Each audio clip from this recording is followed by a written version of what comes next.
I was already gone. I was living in Costa Rica. Because I noticed indictments coming down. And I told my guys, whoever can go, go. We're going to be indicted. Two listened to me, they took off. A lot of guys couldn't go because they had families, you know. And I'm living in Costa Rica. And there was going to be a war in Miami over my vacancy.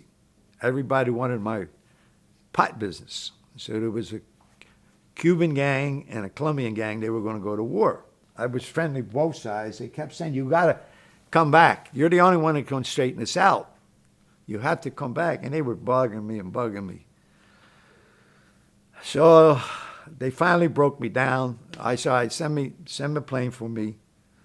And of course, I can't come in legitimate. I got to fly in under the radar. And you got to go fast under that radar. And if you can, one false move. I remember a time we lost two good guys, real good guys. It was at night, and they were coming across the Caribbean, coming fast. And, you know, when you're flying under the radar, you're maybe 10, 12 feet above the water. And you're flying fast, and they got a freak wave. They smacked into a freak wave. So anyway, I sneak in, and I straightened it out. And I told the guy, the pilot, you stay with that plane at Opa-locka Airport. You do not leave that plane. You left the engine running. Well, he was in a position where he can just go, and he's paying for that. And so I straightened it out. So now they want to take me to dinner, lavish dinner, spent thousands. They invite this, she was a centerfold, which she was absolutely gorgeous. You know, I had a few drinks. So now I stay with her. You know, there was no cell phones back then. It was just pages. So I'm paging the pilot, tell him, I'll get there. Just don't leave that plane. So in the morning, I take her to breakfast. I tip everybody. Kids, you know, young kids working there. I tipped everybody. Then we're walking out. And I forgot I didn't tip the little hostess. I go back and tipped her. The phone rings. Somebody's looking for me. And this is executive from a major hotel. I don't want to name the hotel. Major hotel. And throughout the years, I used to use his office sometimes, drop off some money, $40,000, $50,000. I said, hold this for me, you know. But he hasn't seen me in months. But I don't know he's working for the FBI. What I found out, his son-in-law got busted.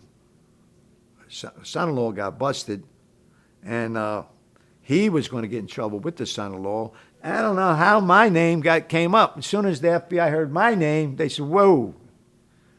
Because, you know, I got an indictment. They're looking for me. You know this guy? They says, yeah. He said, well, listen, this case, you bring him in, and this case goes away.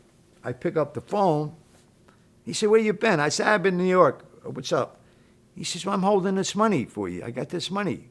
I said, what do you got? I said, I don't know. I think it's like 20. So I haven't seen him in months, but I figured, hey, let me go get this 20. I could use it, but I should have caught on.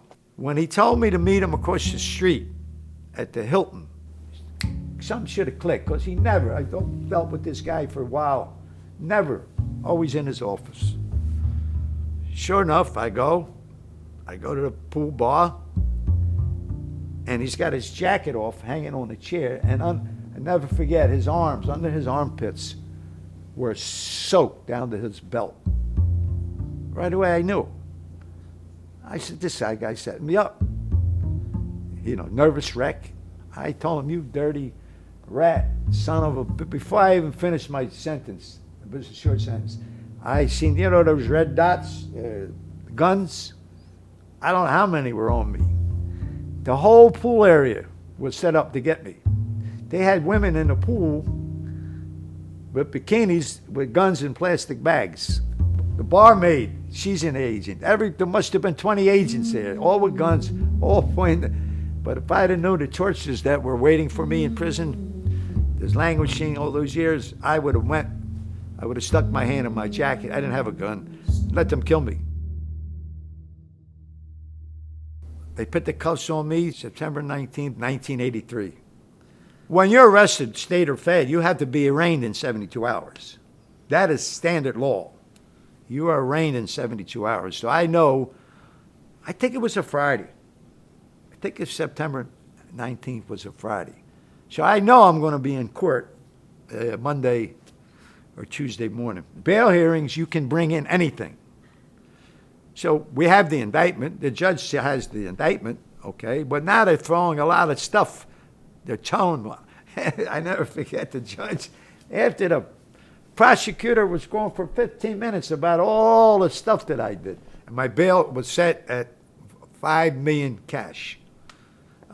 He said property, I could have made the property, but he said they wanted $5 million cash. Now you got to be a complete fool to walk into district attorney's office and put $5 million on the table, because I ain't still getting out, and I'll never see the $5 million again.